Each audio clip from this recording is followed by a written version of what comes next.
Amém, amém. A paz, irmãos, boa noite. Coisa boa voltar com os irmãos. Avisos, né? A gente ainda tem apostilas. Lá atrás, quem não tem, gostaria de estar adquirindo, a gente tem ali na mesinha, na entrada, ainda algumas apostilas para que vocês possam estar lendo, né, sobre esse conteúdo também na casa de vocês, para que vocês possam estar meditando sobre isso.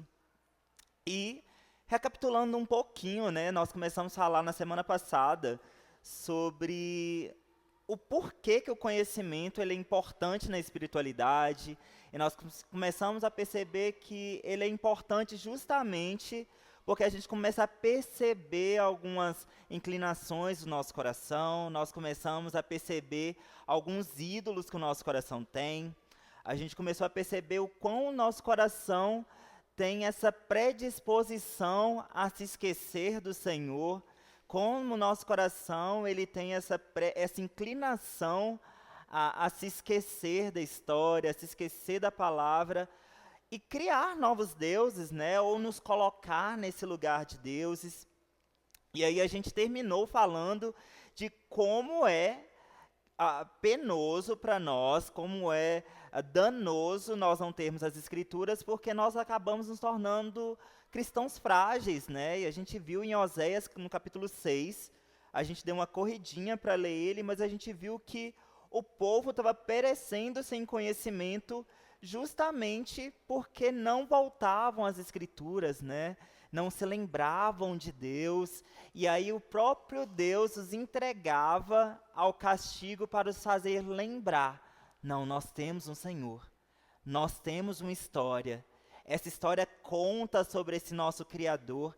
Então Oséias ele começa a dizer justamente sobre isso, né? Sobre essa questão da nossa ignorância mesmo, e que a nossa ignorância ela não deve ser usada como desculpa, porque a gente acaba falando, né, muito disso, o Senhor não leva em consideração o tempo da ignorância, mas o próprio fato de ser ignorante perante Deus é um pecado.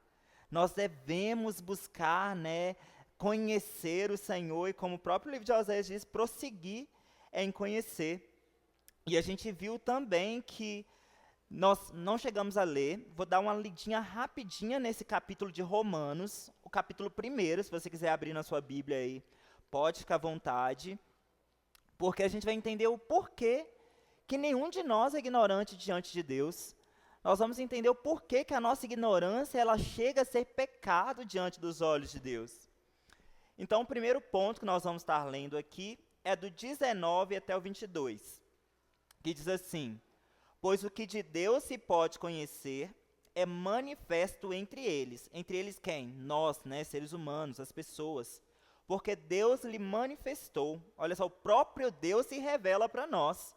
O próprio Deus, ele demonstra informações sobre si. Por isso, não se atentar a essas informações é ignorar o próprio Deus. E como a própria palavra diz, se tornar ignorante em relação a ele. Então não é porque o Mateus, ou o pastor Erivelton, o Rafael, alguém está anunciando esse Deus, mas porque o próprio Deus se anunciou a nós. E ele vai dizer assim, olha, pois desde a criação do mundo, os atributos invisíveis de Deus, o que são os atributos invisíveis de Deus? Não é aquilo que ele faz, mas aquilo que ele é.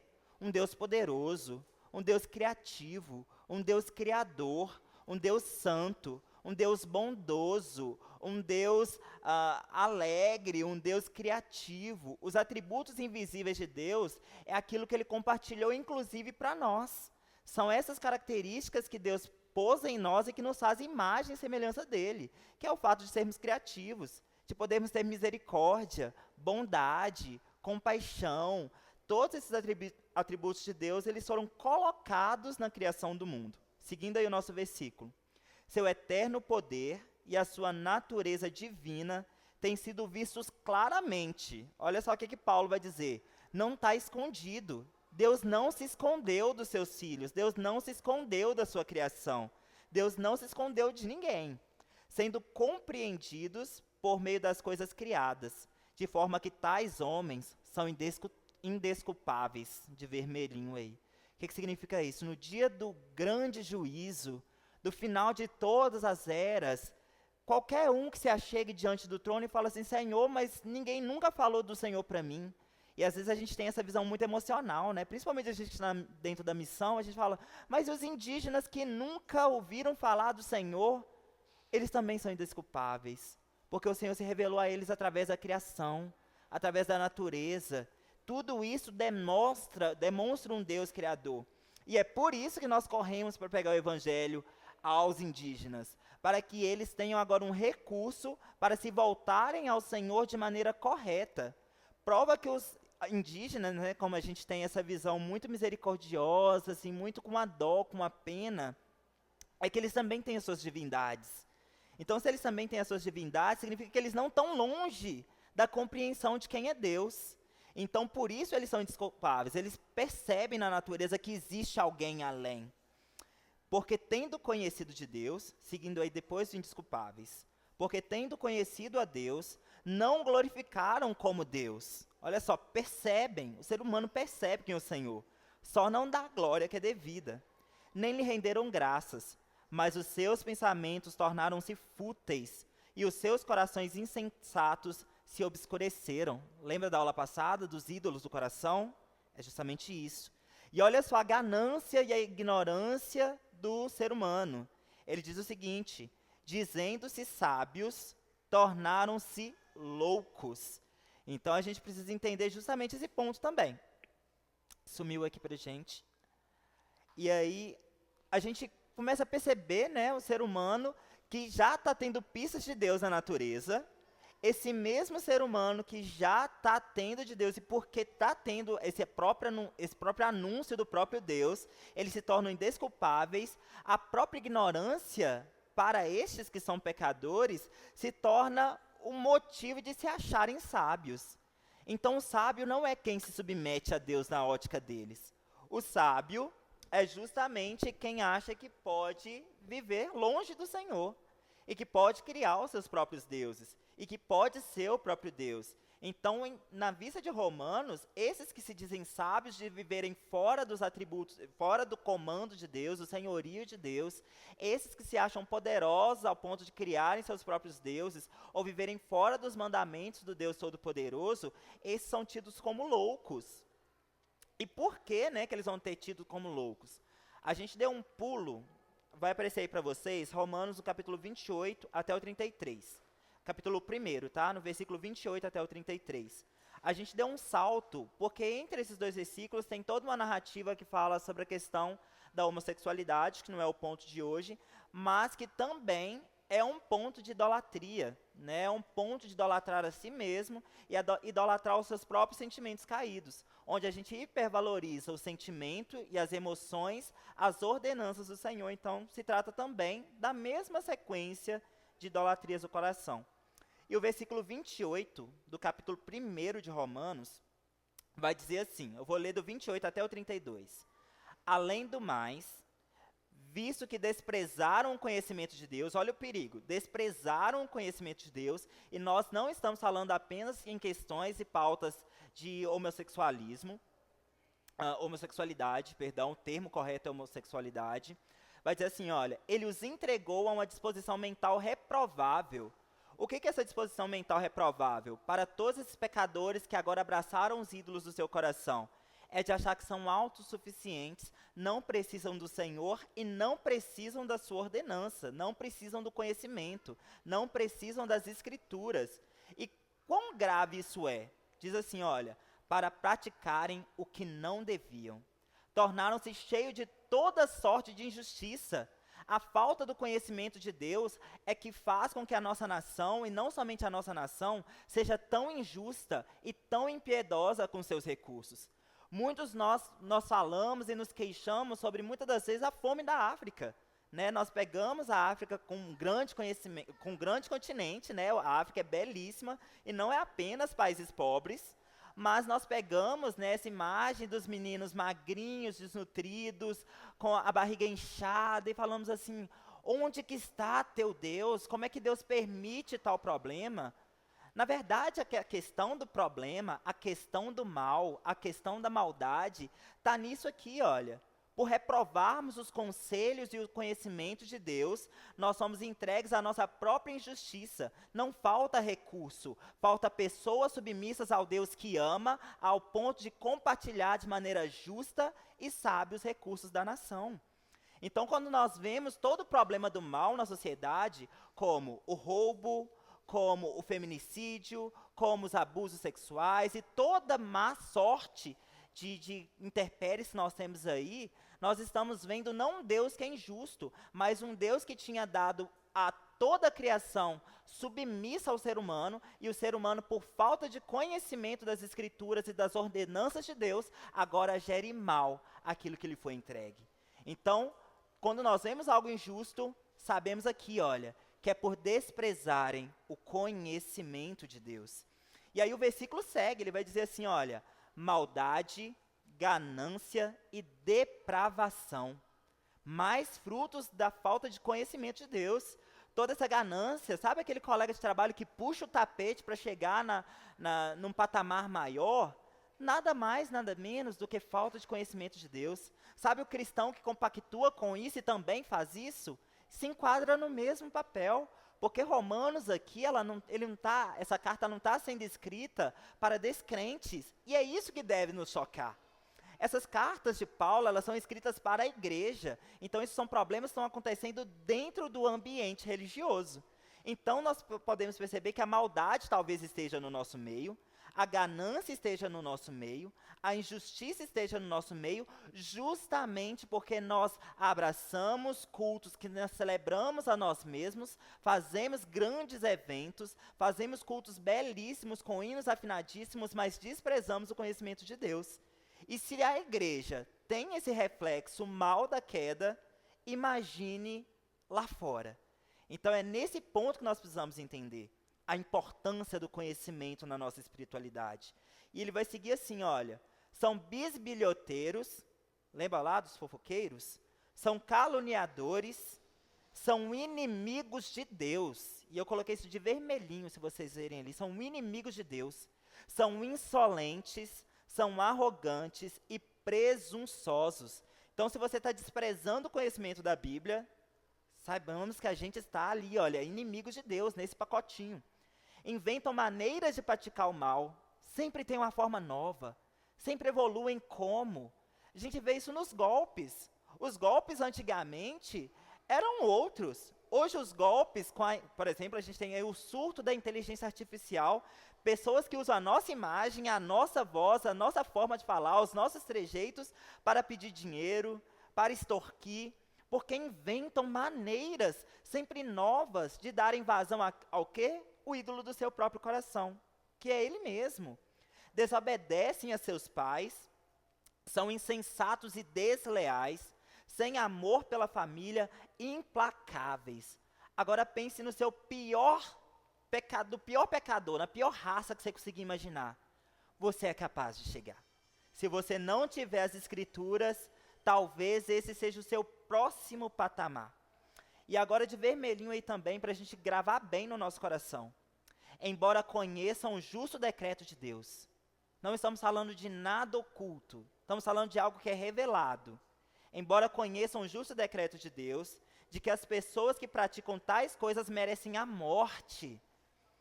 Isso aqui Paulo está falando, inspirado pelo próprio Espírito Santo, que nós acabamos por menosprezar e acabar passando a mão na cabeça de pecadores convictos, de pecadores que estão ali agindo dessa maneira por livre e espontânea vontade, conhecedores da palavra. Nós acabamos por amaciar o seu pecado e, no lugar de corrigir, que é o papel da igreja, no lugar de orientar, nós apenas deixamos práticas pecaminosas passar. Sabe o que isso significa? Significa que nós estamos anestesiando membros para o inferno. Porque aqui diz que essas pessoas que desprezam o conhecimento, desprezam essa orientação do próprio Deus, elas são merecedoras da morte. E quando a gente fala sobre pessoas merecedoras da morte, nós estamos falando de todos nós. Lembra lá da queda? Na queda no Jardim do Éden, Deus havia falado, não coma desse fruto, porque se comeres desse fruto, certamente morrerão. E nós agora comemos com Adão, nós entendemos da nossa participação em Adão na semana passada, e agora todos nós, pecadores, merecemos a morte. Então a ideia que nós temos de um Deus que vai nos condenar no final do tempo, ela é errada. A verdade é que a imagem que nós devemos ter de Deus é um Deus que no final dos tempos irá nos salvar, porque condenados nós já estamos. Então, quando nós desprezamos as escrituras que nos mostram esse Deus rico em amor e graça, que nos últimos tempos nos salvará, nós estamos simplesmente abraçando a morte que nos é devida. E continua dizendo assim, olha, não somente continuam a praticá-las, mas também aprovam aqueles que praticam. E isso é muito sério no nosso meio. Porque às vezes nós não cometemos até certas práticas, mas nós batemos palma para quem comete, porque são o nosso desejo que não podemos fazer. Quantas vezes nós apalpamos, né, o pecado do outro, aplaudimos, porque olha, se eu pudesse, eu também faria. Se eu pudesse beber todas, eu também beberia. Então vai, bebe mesmo, celebre mesmo. Ai, se eu pudesse ficar com tantas pessoas que eu quisesse, então você fez, nossa, você é o cara. E nós acabamos aplaudindo pecados que não podemos cometer, não porque amamos a Deus, mas porque temos medo de lideranças ou julgamentos. Então a Bíblia está dizendo aqui, olha, se está sentado no trono do seu coração, não interessa se você faz ou não, porque você aplaude quando fazem.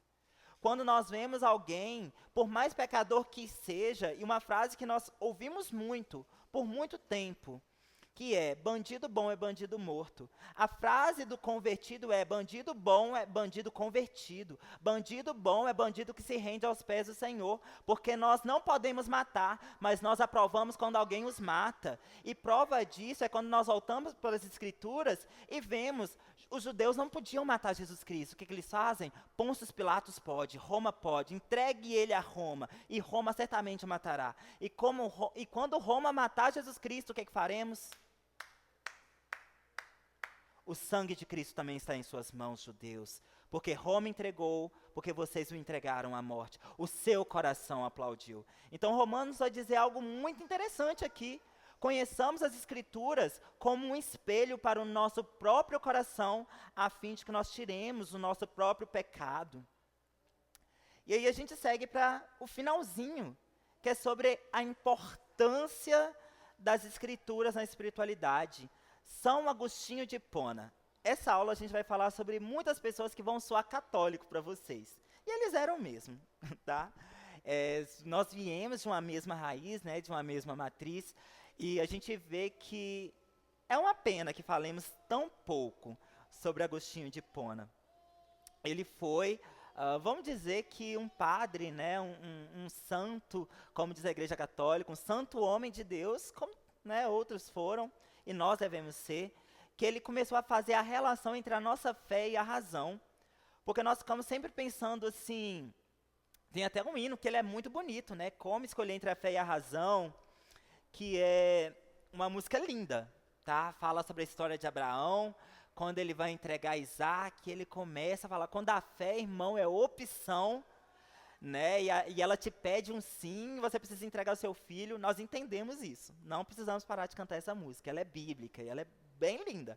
Mas Agostinho ele vai falar assim, olha, quem disse que a nossa fé é uma fé cega e quem disse que nós devemos viver sem conhecimento? Por muitos anos a igreja disse uma frase também com medo da teologia, dizendo assim, olha, e usava, é um versículo, inclusive fora de contexto. A letra, ela mata. Se você estuda muito, você perde a fé. Se você estuda muito, você acaba se perdendo, mas Agostinho ele foi mais além, ele falou assim, a razão ela mantém a nossa fé viva. E a fé ela direciona a nossa razão. Os dois andam juntos. Nós precisamos estudar. E quando nós falamos sobre estudar, sobre a razão, né, essa razão que crê, não é só estudar as escrituras, não. Né? A biologia vai responder muito sobre a nossa fé. A ciência vai responder muito sobre a nossa fé, a política, a astronomia, tudo isso que a gente tem hoje, toda a ciência que nos foi dada, ela respalda a nossa fé. Prova disso é que a própria Bíblia vai dizer, eu não coloquei aqui, então não vou me lembrar a referência, mas depois eu trago para vocês, que é justamente que Deus deu toda a ciência ao homem, toda a sabedoria dada ao homem. Tem um outro versículo que eu gosto muito que diz assim, olha, Toda boa dádiva, toda virtude que nós temos, vem do Pai das luzes, em qual não há sombra de variação. Deus nunca muda e toda a inteligência que Ele dá ao homem, nada mais é do que para glorificar Ele. Então não existe guerra entre a ciência e a fé. A fé, ela complementa a ciência complementa a fé. Nós não precisamos brigar com a ciência. A ciência, a cultura andam lado a lado com a fé, porque toda ela pode glorificar o Senhor. E aí Agostinho de Hipona, ele vai seguir nessa sua defesa, né, a fé e a razão, e ele vai dizer assim, olha, coloquei aqui, Agostinho de Hipona defendeu que a fé e a razão estão em sintonia e se complementam. É preciso ter fé para se chegar à razão. E com a razão consegue-se a chegar à fé. O que ele está querendo dizer? Tem coisas na Bíblia que nós precisamos crer. Nós não temos explicação nessa terra ainda. E tem um versículo que eu sempre pego para ler, toda vez que eu não consigo, pela minha mente tão limitada, chegar a uma resposta de um questionamento. Deuteronômio 29, 29. Diz que tem certas coisas que estão guardadas no Senhor e são do Senhor para a eternidade, onde nos vai ser revelado. Mas por outro lado, ele está falando assim, olha, quando nós passamos a crer em algo, como nós, que não vimos o Jesus Cristo em carne, como não acompanhamos a crucificação, não vimos o sepulcro aberto como aquelas mulheres, não podemos ver o Cristo ressurreto 40 dias entre nós depois da sua ressurreição. Nós, por fé, nós cremos nisso. E aí a razão vem logo em seguida, porque cremos, começamos a estudar as Escrituras e começamos a ver na ciência vários fatos comprovados, começamos a ver na geografia, que é a ciência territorial, os fatos, os lugares onde Jesus andou, os lugares onde ele estava, os tipos de festa na história que ele frequentava. Começamos a ver agora na geologia vários fatos sobre o túmulo de Jesus, e a gente fala assim, nossa, está tudo escrito aqui, não é que a geografia está comprovando a minha fé, não é que a história está comprovando a minha fé, não é que os sociólogos, antropólogos estão confirmando aquilo que creio. Então a nossa fé, ela não é vazia. Então nós precisamos crer, e essa nossa crença, essa nossa fé nos leva a estudar, e aquilo que nós aprendemos no nosso estudo nos volta a fazer crer. Porque, olha, confirmou, é um up na minha fé. Nossa, confirmou, mais um motivo para eu crer de maneira ferrenha. Então não abandone a razão. Né? Tinha um tempo atrás, e não tão atrás assim, porque esse debate voltou, que falavam assim, não envie seus filhos para a faculdade. Não envie seus filhos para a faculdade, porque certamente eles vão se desviar lá. Mas não. Alguém que tem Cristo no seu coração, não espera lugar nem hora propício para se desviar. Porque sabem quem crê.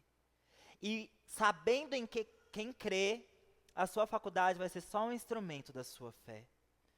As pessoas às vezes falam assim, mas fulano, ciclano foram para a faculdade e se desviaram. Só estavam esperando o momento. Vocês querem enviar seus filhos para a faculdade de maneira segura? Ensine eles sobre o conhecimento da palavra. Ensinem eles sobre as Escrituras. E as Escrituras os falam brilhar no ambiente universitário. Precisamos de pessoas não para dominarem as esferas da sociedade, mas para habitarem nelas sem se corromper. Para habitarem nelas e verem nelas as respostas que as Escrituras têm nos dado. E eu continuei dizendo assim, olha, é preciso ter a fé para se chegar à razão, e com a razão consegue-se chegar à fé. E aí a gente entende esse ponto, que é conciliar fé e razão, no ponto de vista filosófico, na forma como nós aprendemos a pensar, questionar, obter respostas e responder, nada mais é do que maturidade. Maturidade cristã é quando a gente consegue entender que a nossa fé não é um ponto isolado. Existe da nossa fé em todas as esferas. Existe muito da nossa fé no nosso cotidiano, quando a gente cuida da nossa casa, da nossa família, no nosso ambiente de trabalho, no ambiente universitário. Existe muito da nossa fé em vários debates políticos, existe muito da nossa fé, inclusive na cultura brasileira. um ponto que a gente precisa entender sobre a maturidade da nossa fé, um bom exemplo é Paulo. Tem um versículo de Paulo lindíssimo que a gente usa muito na missão, que é: em Deus nós nos movemos, vivemos e existimos. E nós achamos que Paulo é um ótimo poeta. E de fato ele é. Mas isso nada mais é do que um poema de um poeta popular, secular, de Paulo em Atena. Ele apenas olhou na cultura de Atena e falou assim: olha, vejo que vocês são religiosos. Olha como é que vocês são religiosos. Vocês estão fazendo uma apologia a Zeus, porque esse versículo, na verdade, não é sobre Deus. É sobre Zeus. E ele falou assim: olha, eu estou vendo aqui uns poemas de vocês. Na verdade, não era assim? Era assim. Estou aqui passando aqui, mas era mais assim. Estou olhando aqui uns poemas de vocês narrando sobre Zeus, sobre a devoção de Zeus. E olha aqui. Em Zeus nos movemos, vivemos e existimos. Vocês têm uma noção de espiritualidade, isso aqui é verdade. Mas eu acho que vocês trocaram a divindade. Isso aqui é Deus. E aí a sabedoria de Paulo em conciliar a razão, que era a cultura do povo grego, é quando ele vai para Atena e vê um monte de altares, e ele vê um altar vazio, ele começa a usar a razão dele e fala assim: olha, realmente vocês são um povo de espiritualidade aflorada, mas falta vocês conhecimento. Vamos juntar a fé e o conhecimento? Talvez esse altar vazio aqui, vou te falar de alguém que vocês não conseguem ver: o Deus de Israel, que enviou o seu próprio Filho Jesus Cristo, que morreu e ressuscitou, e ele se importa com você. Paulo unindo fé e razão. Onde que está a razão? Na cultura do povo. Existe muito de Deus revelado na cultura brasileira. Existe muito de Deus revelado na arte. Existe muito de Deus revelado na geografia, na história. Existe de Deus em tudo, porque tudo vem de Deus. Isso pode chocar, porque às vezes a gente fala assim: olha, como é que existe tanto de Deus na arte assim? Se tudo que eu vejo lá produzido lá fora é tão perverso. É porque Deus revela na cultura, mas a cultura hoje, por causa de Adão, é caída. Então nós temos pistas de Deus na cultura, mas nós precisamos agora resgatá-la e perceber Deus no meio dela.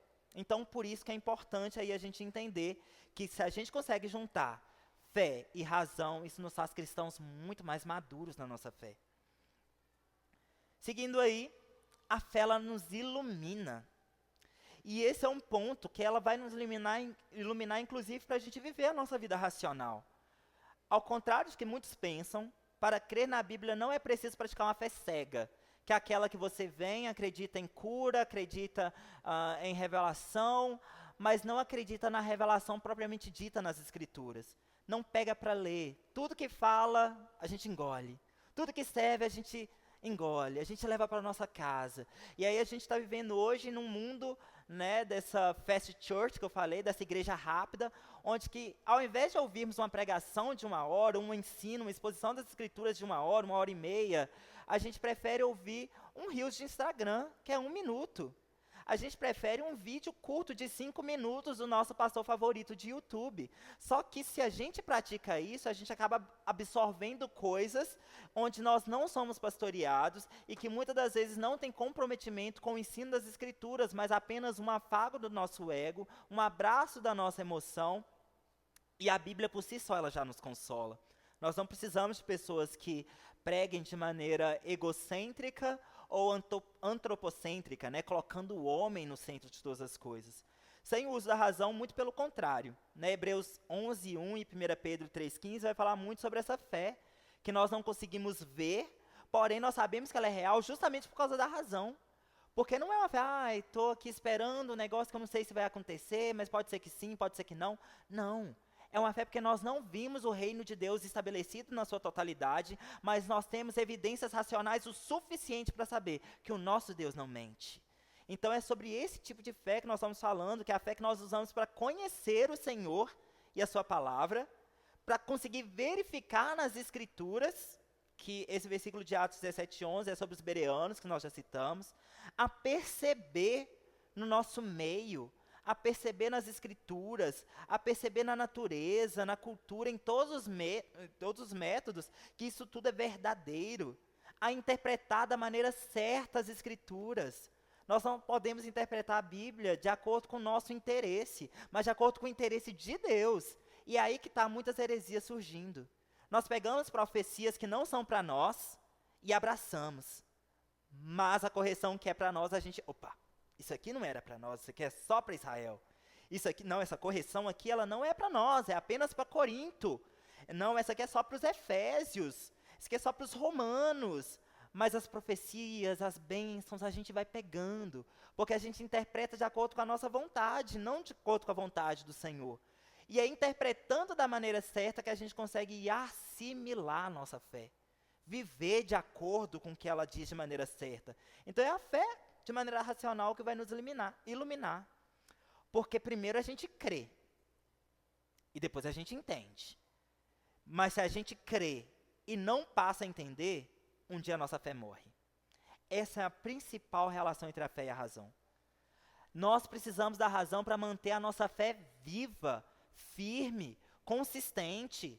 Então, de fato, muitos de nós, quando convertemos, para não falar todos nós convertemos sem ter muito entendimento bíblico. Você lembra lá de quando você converteu? Que você não sabia muita coisa? Que o que hoje você diz que é básico, para você era um bicho de 7 cabeças, porque você só precisou crer. E crer, de fato, é a única coisa necessária para você ser salvo. Mas para você viver nessa terra enquanto o Senhor não volta, você precisa de entendimento para saber esperar bem e certo a vinda do nosso Senhor Jesus Cristo. Você precisa do entendimento para que a sua fé ela se mantenha viva, para que no dia mau ela não esmoreça. Porque a fé ela é sustentada não pelo que a gente sente, mas pelo aquilo que a gente sabe. Nem todo dia seremos tão crentes como gostaríamos. Nem todo dia nossa fé vai estar tão forte como a gente quer. Nem todo dia a gente vai estar amando ser evangélico. Tem dia que você vai estar doido para pecar e as pessoas não falam isso. É parte da sua natureza carnal. E é o entendimento que vai falar assim, olha, eu sei o que eu estou sentindo. E eu não estou sentindo amor por Cristo. Eu estou sentindo vontade de pecar. Mas eu sei que o meu Deus morreu e levou sobre si todas as minhas transgressões. E é o meu entendimento que me mantém. Nós precisamos entender isso. É a nossa fé racional. Seguindo aí, quando nós falamos de fé bíblica, quando nós estamos falando da fé bíblica, nós falamos de uma atitude de obediência. A razão, ela envolve muito mais obediência do que o conhecimento vago, por si só. Então, baseada no que a Bíblia diz, Romanos 1, versículo 5, e nesse primeiro momento, talvez precisa deixar a lógica e a razão em segundo plano. Olha só como é que tudo tem o seu lugar e o seu momento. Quando a gente fala aqui que a gente vai deixar a lógica e a razão em segundo plano, é porque muitas das vezes, no início da nossa fé, nós só precisamos saber que o Senhor é Deus, se entregou por nós e nos ama. Isso é o suficiente.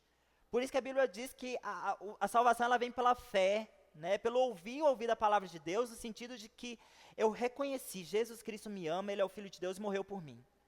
Eu não sei como Jesus morreu ao certo, como que foi o julgamento de Jesus Cristo. Eu não sei ao certo em qual região que ele foi crucificado. Eu não sei ao certo o que foi o jardim do Gólgota. Eu não sei como é que eram os arguilhões, que furaram o lado de Cristo. Eu não sei como é que era o chicote que rasgou as costas de Cristo. Eu não sei nada, eu não sei o que é o povo judeu, o que é o povo gentil, mas eu sei que o meu Redentor vive e é Jesus Cristo. É nesse ponto que a lógica e a razão ficam em segundo plano. Nós precisamos agora ter essa fé. E é isso que nós pregamos. O evangelho mais completo, por incrível que pareça, é o evangelho que se prega às crianças e não aos adultos. Porque aos adultos ou a gente prega somente a ira de Deus e a condenação, ou a gente prega somente o amor. Mas o evangelho que é pregado para as crianças é o evangelho das 5 cores. Preto, vermelho, branco, verde e amarelo, que é preto. Nós pecamos, nós somos pessoas ruins, todos nós fomos afastados de Deus e condenados. Mas aí o vermelho, o sangue de Jesus Cristo, que nos limpa de todo pecado. Aí vem o branco, que nos purifica, purifica o nosso coração do pecado. E aí o verde, que nos lembra a natureza, que assim como a árvore cresce, e precisa do sol, precisa da terra, precisa da água. Nós precisamos de Jesus Cristo, nós precisamos de ler a Bíblia, nós precisamos orar, nós precisamos congregar. E aí nós alimentamos o verde, que dizem que é a cor da esperança, que alimenta a nossa esperança em quê? no amarelo, no dia que andaremos em ruas de ouro. Lembra do amarelo que nos lembra o sol, aonde que o sol está? O sol está no céu, mas acima desse céu, num lugar muito além, existe uma cidade onde o próprio Cristo prepara um quartinho para nós. Olha o evangelho das crianças, que completo, que coisa linda. É nisso, é a fé. A fé baseada nisso. E a partir daí vem o entendimento, que é a parte lógica racional. O que tem por trás disso? Quais que foram os passos até tudo isso acontecer? E aí a gente segue. E a razão em segundo plano. Mas depois, essa obediência vai trazer o entendimento. O que é? Agora que eu tenho obediência, que eu tenho fé, acredito nisso, acredito nesse Cristo, agora eu obedeço. Uma das ordenanças dele é: medite nas Escrituras. Estude as Escrituras. Debruce sobre ela dia e noite. E é essa obediência que vai fazer a gente entender melhor a nossa fé. E é por isso que você vai verificar, né, como é que você vai atestar a sua fé, se ela é racional ou não. Porque você vai começar a perceber e ser comprovado daquilo que a Bíblia afirma. É verdade. Inclusive de forma lógica racional. A Bíblia não precisa de defesa. Ela por si só, ela já se defende. Ela por si só, ela é comprovada pela ciência, biologia, filosofia, sociologia. Então é conhecendo ela que você vai começar a perceber lá fora e falar assim: olha, vocês estão falando disso agora? Não é que minha Bíblia falava disso há muito tempo? Nossa, vocês estão descobrindo isso agora? Não é que a Bíblia já diz isso há muito tempo? Mas vocês só vão saber disso lendo. Para mim era o máximo, quando eu estava saindo do ensino fundamental, indo para o médio, e eu ia estudar geografia, e aparecia lá Mesopotâmia. Aí eu tô assim, opa, eu li Mesopotâmia em algum lugar. Aí eu chegava em casa e achava o versículo. Minha mãe, ela é apaixonada por geografia e história, muito boa, muito melhor do que eu. Não sou muito inteligente, mas ela assim, é uma mulher maravilhosa. E eu chegava em casa e falava assim: mãe, eu li sobre isso, isso e isso lá no livro de história. Ela falou assim: tá, Matheus, vamos aqui, vamos ver aonde que está. Olha só, essa região é a região que Paulo pregou isso, isso e isso. Essa região é onde que Paulo falou que acontecia isso, isso e isso. Olha hoje, não é que a cultura da época continua estando lá agora. A Bíblia sempre se comprova, a gente não precisa defendê-la. Ela se defende, e é por isso que ela é tão racional. Só que quando a gente vai fazer esse paralelo sobre fé racional e fé, essa fé que a gente tem antes do entendimento, às vezes a gente vai ter expectativas, como na história de Abraão.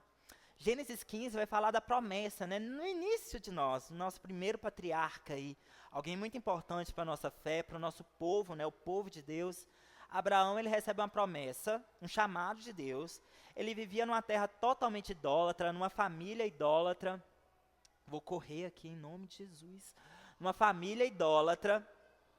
E aí Deus chama ele e fala assim: olha, eu vou te fazer um Deus um pai de gerações, de multidão.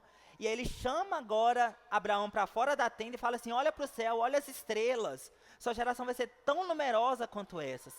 Mas sabe quando que isso aconteceu? De dia. Não tinha estrela nenhuma no céu, ele não viu nada lá. Mas ele creu. Antes do entendimento ser comprovado de maneira racional, ele falou assim: não, se Deus falou, não estou vendo nada, mas eu sei que tem estrela ali. Então essa é a nossa fé. Nós precisamos crer e depois nós vamos entender. Porque o entendimento ele está ali junto com a experiência.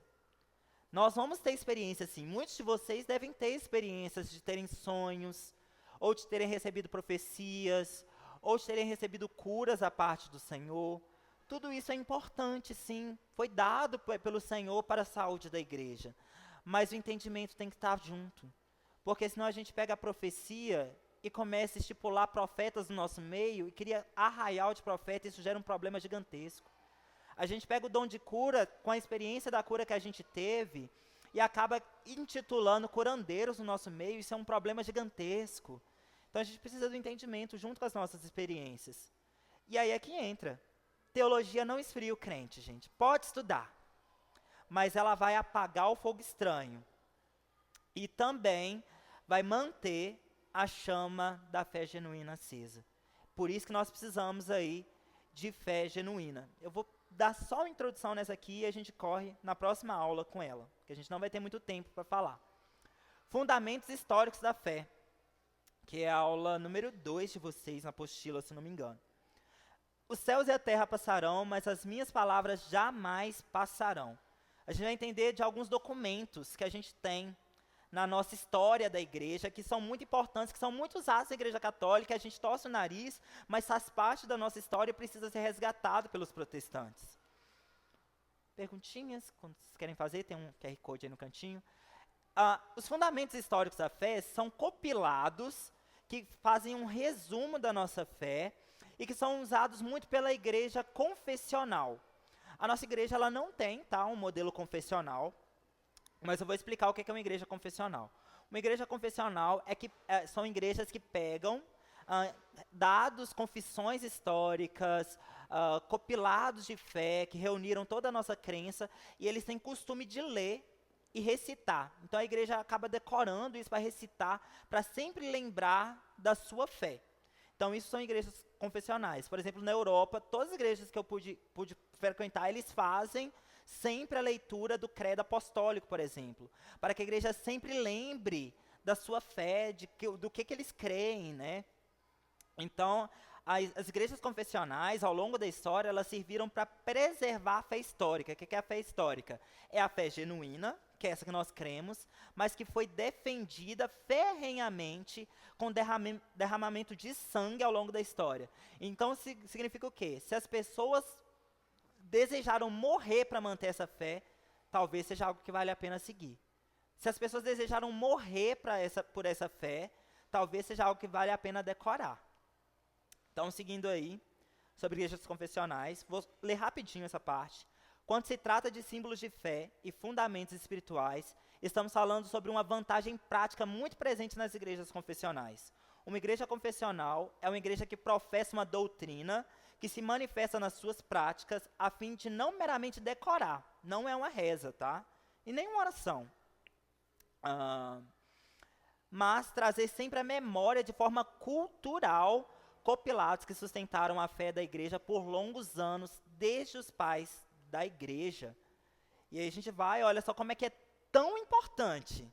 Quando eu falo que esses credos, essas confissões, esses documentos históricos que mostram a nossa fé são tão importantes e sobreviveram a partes sombrias da igreja, um dos momentos sombrios foi por volta de 1930, onde a gente teve a instalação de um governo nazista. E aí a igreja confessional foi uma das principais ferramentas para combater o nazismo. Olha só como é que o cristianismo, entender a história da igreja é tão importante. A igreja protestante foram uma das principais ferramentas para combater a escravidão, o nazismo, questões da subjugação das mulheres. A gente acha que veio o feminismo, né? O cristianismo veio antes dele, lutou pelas mulheres, lutou pelos negros, lutou pelos judeus. E olha só, a igreja confessional foi um movimento cristão minoritário de resistência ao partido nazista na Alemanha em 1933. A igreja confessante foi criada em setembro do mesmo ano com um grupo clandestino de resistência alemã. O que é esse grupo de crente? Olha só, crente envolvido com política, crente envolvido com sociedade. Eles entenderam que eles estavam olhando o nazismo, falando assim, como é que vocês estão subjugando, assim, interpretando mal as escrituras, usando da fé para angariar pessoas, para usarem de ódio, para matarem negros, judeus, gays e outras classes. Eles estavam usando as escrituras, olha só, fazendo mau uso das escrituras para cometerem massacre. E a igreja bateu no peito e falou assim, olha, isso não vai acontecer, nós conhecemos as escrituras e nós vamos manter resistentes até o fim. Mate quem for, nós podemos morrer, mas nós vamos manter a nossa fé. Jesus Cristo não falou isso que vocês estão falando. O Deus não criou uma nação mais importante, uma raça mais importante do que a outra, que era, né, a questão dos arianos, brancos, né, acima de tudo. E eles falaram assim, não, Deus não fez isso não. Não é esse o pensamento, não é essa a nossa fé. E eles começam a bater no peito, fazerem documentos para lembrar os cristãos da sua fé e falar assim, olha, isso que eles estão falando é insincero, isso que eles estão falando é ruim. E uma das pessoas que começou a fazer isso foi esse homem, Karl Barth. Era membro de uma igreja reformada da Suíça, Enquanto o poder constituído tentava estabelecer a unidade da igreja no Estado, o que significa isso? Os militares estavam fazendo com que a igreja se incorporasse a essa ordem militar nazista. Então a igreja agora obedeceria o nazismo e pregaria aquilo que o nazismo achasse correto. E eles vão dizer o seguinte: tentava estabelecer a unidade da igreja no Estado. A igreja confessante, ou igreja confessional, ela surgiu não para a formação de uma nova igreja, nunca foi intuito criar uma igreja antes e uma igreja depois, mas perseverar na mesma fé anterior. E aí, mas para a unidade das igrejas, juntar todas as igrejas, independente de placa, para lembrá-los da fé, em torno da confissão de fé existente nas igrejas protestantes. Um amigo dele aí foi Hans, e Hans, eu vou ler só a parte vermelha, ele também é de uma igreja luterana, reformada. Ele vai dizer o seguinte, a gente vai dizer o seguinte sobre ele: as igrejas confessavam o mesmo credo e eram unânimes em pensamentos contra a instituição de uma igreja que chamavam uma falsa doutrina, fazendo uso da força e de práticas insinceras. O que eles estão fazendo? Igreja, chega aqui. Surgiu Hitler, surgiu todo um governo, surgiu ali o Estado com forças armadas que estão ali matando em nome de Deus, matando em nome da fé, distorcendo a nossa crença, mas olha aqui o que os pais da igreja falaram, olha só quem é Deus, olha só quem é Jesus Cristo, olha só o que é a igreja, olha só quem que é o Espírito Santo, olha só o que a nossa fé é. Vamos permanecer firmes nisso, nós vamos falar isso todos os dias nos nossos cultos, nós vamos falar isso todos os dias na criação dos nossos filhos, para que quando chegar algo contrário, nós estamos convictos, não porque decoramos somente na mente, mas temos de cor no nosso coração. E aí eles começam a fazer isso.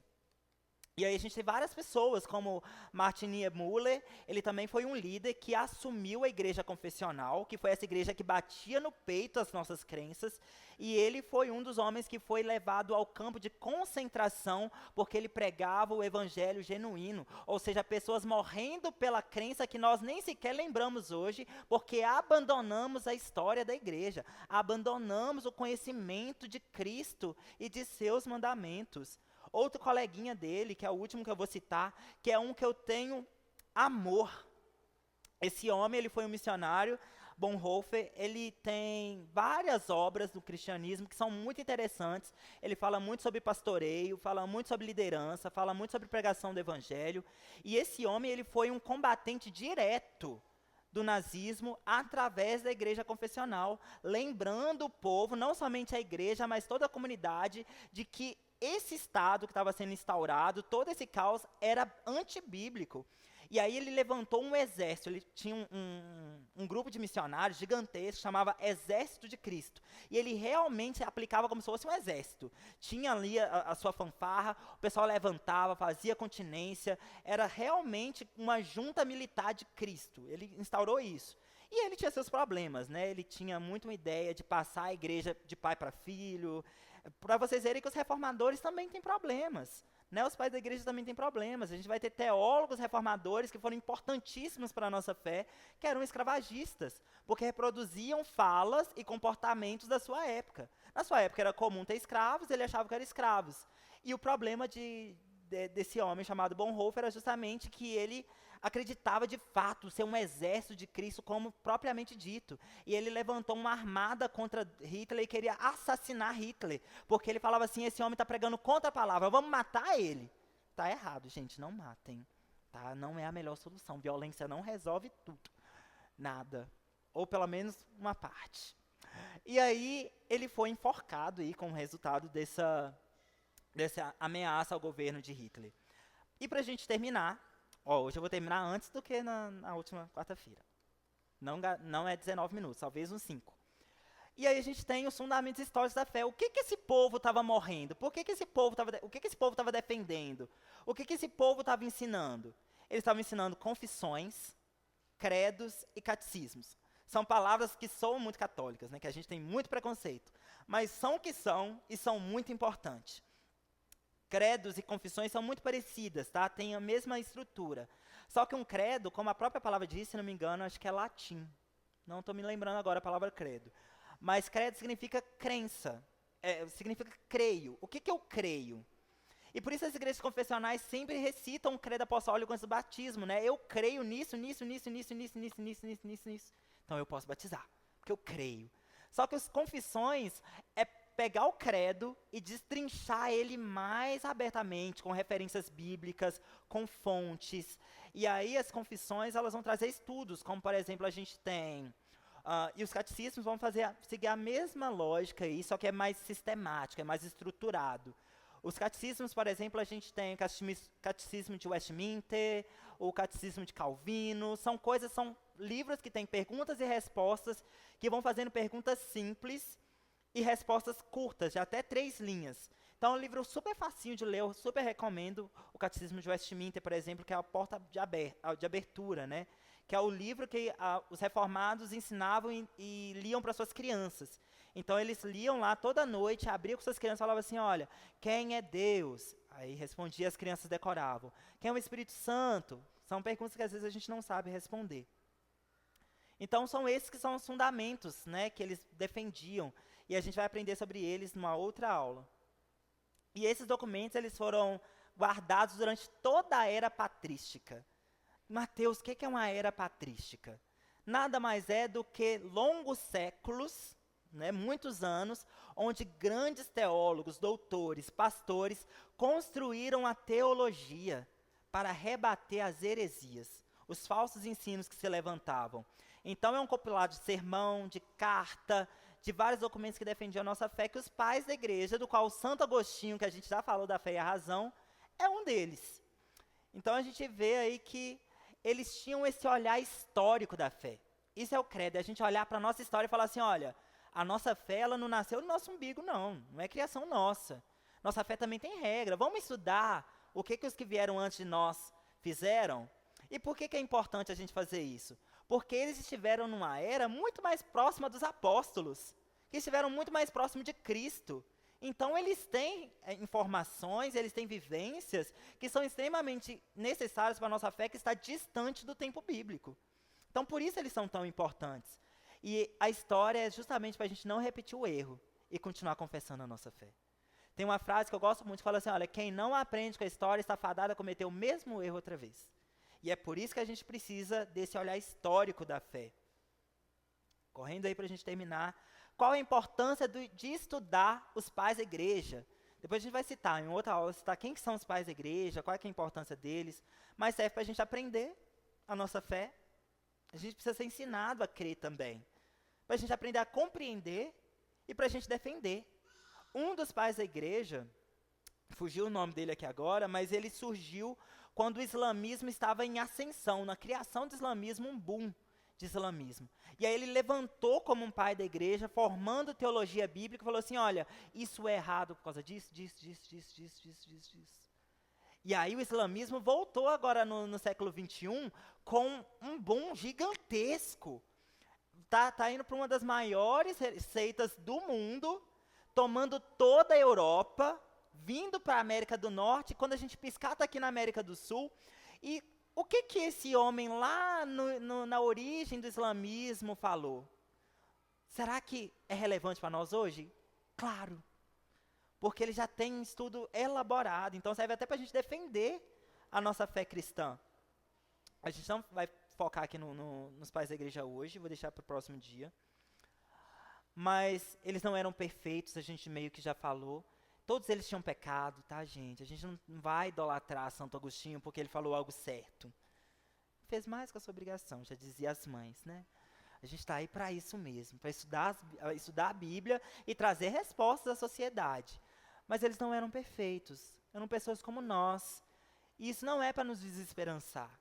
Isso é para dizer que você pode ser uma pessoa totalmente relevante no seu tempo e no tempo futuro. Estuda as Escrituras. Seja relevante como esses homens na sua casa.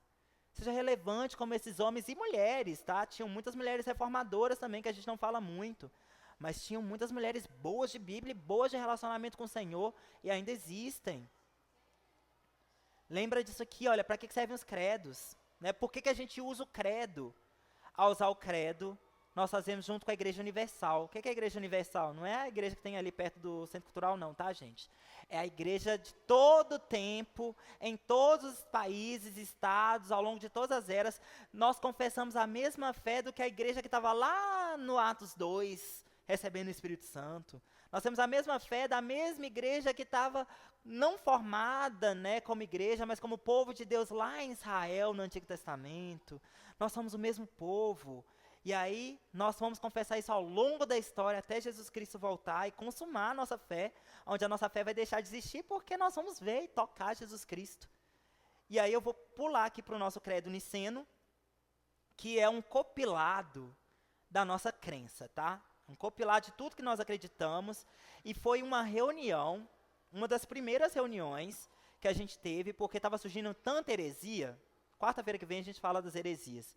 Tanta heresia que precisou cerca de 300 bispos, se quiser chamar de 300 padres, está certo também. Padres vêm de pai da igreja, são pessoas relevantes no início da igreja. No ano mais ou menos 325 depois de Cristo, até 339, 40 mais ou menos. E eles se reuniram para copilar as respostas das heresias. Então, a heresia que falava, por exemplo, eu citei aqui, vou correr rapidinho, falar algumas para vocês. Por exemplo, a gente tem pelagianismo, por exemplo, que fala que o ser humano não precisa de Deus e da sua graça para ser salvo. Parece absurdo, mas isso estava ganhando a igreja. Arianismo, que falava que Jesus Cristo era um mero profeta, não era Deus, também estava ganhando a igreja. Gnosticismo, que fala assim, olha, não precisa ter fé. Se você tem um grande conhecimento, que você recebe divinamente um conhecimento, você recebe a salvação. Se você não tem conhecimento suficiente, místico, você não tem salvação. Estava ganhando a igreja também. Algumas crenças de dentro do catolicismo romano também foram debatidas nesse credo, como, por exemplo, o transubstanciação, que é o pão que nós comemos, né, ou a hóstia, no caso lá, e o vinho, não são simbolismos, mas se tornam de fato carne e sangue, algo que também estava ganhando a igreja. Então a gente tem o credo justamente para isso, para nos mostrar a mentira e nos mostrar o certo, justamente para a gente não repetir o erro. E aí eu vou ler, né, ele servia justamente para isso aqui, para combater essas heresias. E eu vou só ler o credo hoje, para vocês verem que coisa linda que é o credo, que coisa preciosa. Né, a gente recita um pouquinho dele no nosso batismo. Eu gostaria que fosse tudo, mas é muito extenso. Mas eu ainda quero que seja tudo. E a gente vai ler ele para vocês verem quão lindo e tão profundo que ele é. Olha só. Creio em um só Deus. Vai fazendo check aí para ver se você é crente. Eu falo isso com os meus meninos do pré-batismo. Vai fazendo um check aí. Se você crê nisso tudo, você é crente. Protestante. Creio em um só Deus, Pai Todo-Poderoso, Criador do céu e da terra, de todas as coisas visíveis e invisíveis. Se você crê nisso, já combateu um tanto de heresia aí, que a gente vai conhecer depois. Creio em um só Senhor, Jesus Cristo, Filho unigênito de Deus. Mais um ponto da nossa fé. Que é nascido do Pai, antes de todos os séculos. Deus de Deus. O que significa isso? Não existe ninguém além dele. Ele é o seu próprio Senhor. Luz da luz. Ele é que traz clareza a todas as coisas. Deus verdadeiro de Deus verdadeiro. Ele é o único Deus, não existe nenhum além dele. Ele é o único de fato, verídico, que é gerado e não criado. O que significa isso? Não tem mãe, não tem pai. Ele si mesmo se gerou, sempre existiu, é eterno. Consubstancial ao Pai. O que significa isso? Jesus Cristo é Deus Pai, também está junto ali. Ó, é duas pessoas, mas ainda assim é um Deus. Crê em Jesus Cristo e Deus Pai. Por ele todas as coisas foram feitas. É o que diz Colossenses, né? Jesus Cristo é o que fez todas as coisas. E por nós homens, e para a nossa salvação desceu dos céus. Olha a nossa fé aí, olha a nossa salvação. E se encarnou pelo Espírito Santo no seio da Virgem Maria. Crente tem uma mania de torcer o nariz para falar Virgem Maria. Mas ela era virgem mesmo, gente, e essa é a nossa fé. Se ela não fosse virgem, talvez Jesus não seria o nosso Salvador como era profetizado nos antigos. Não torce o nariz não, ela era virgem mesmo. O ponto que distorce é que a gente sabe que ela não continuou virgem, né? Ela foi viver a vida dela de casada feliz, deixa ela viveu na época, né? Já, Deus a tenha. Deus a tem mesmo, gente. Foi com Jesus, tá? Foi com Deus. Também não permanece vivo intercedendo por nós, não. E se encarnou pelo Espírito Santo no seio da Virgem Maria e se fez homem, né? Encarnação de Cristo, que também combateu heresia, falando que Jesus era só um espírito. Também por nós, virei aqui para mim, mas não virei para vocês. Também por nós foi crucificado sob Pôncio Pilatos, padeceu e foi sepultado, e ressuscitou ao terceiro dia. Tem gente que tem várias heresias na época da medieval da igreja, que falava que essa morte de Jesus ela foi simbólica, que não foi a morte verídica de Jesus Cristo, mas se ele não tivesse morrido de maneira física, nossos pecados não tinham sido perdoados, porque a nossa morte era aquela. Seguindo aí, conforme as Escrituras, e subiu aos céus, glória, aleluia por isso, onde está sentado à direita do Pai, e de novo há de vir em sua glória, para julgar os vivos e os mortos, vida após a terra. Gente, vigia, vai ter julgamento sim, e o seu reino não terá fim. Está acabando. Creio no Espírito Santo.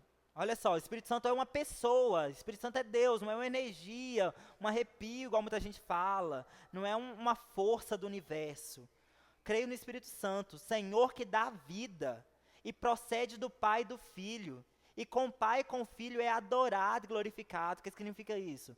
Tem hierarquia não, tá, gente? A gente coloca, Deus Pai é todo poderoso, aí depois vem Jesus, um Deus menos forte, mas poderoso também. Aí só depois vem o Espírito Santo, que é mais ou menos ali, o terceiro poderoso. Não, é poderoso igual, é adorado igual, é glorificado igual.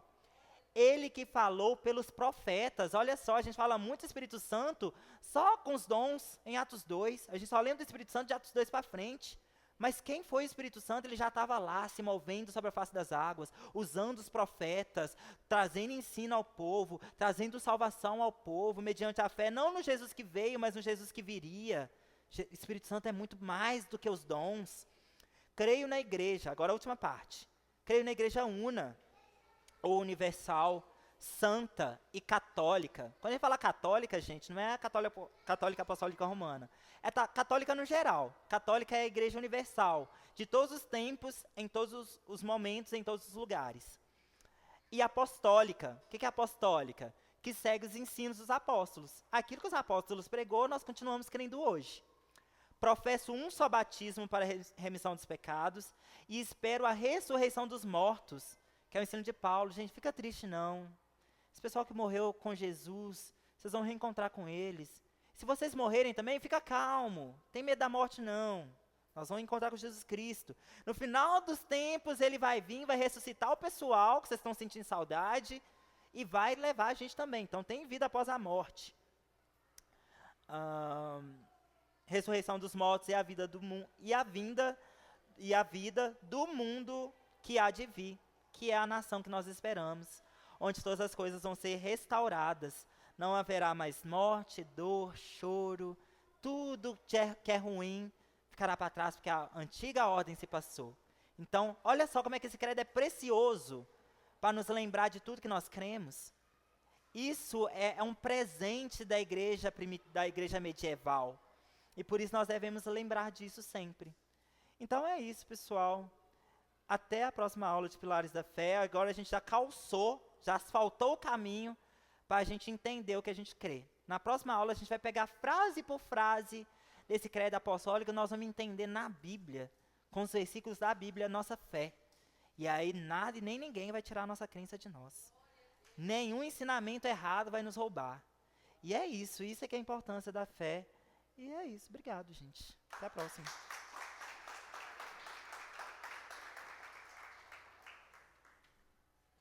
Foi 4 minutos a menos que na última.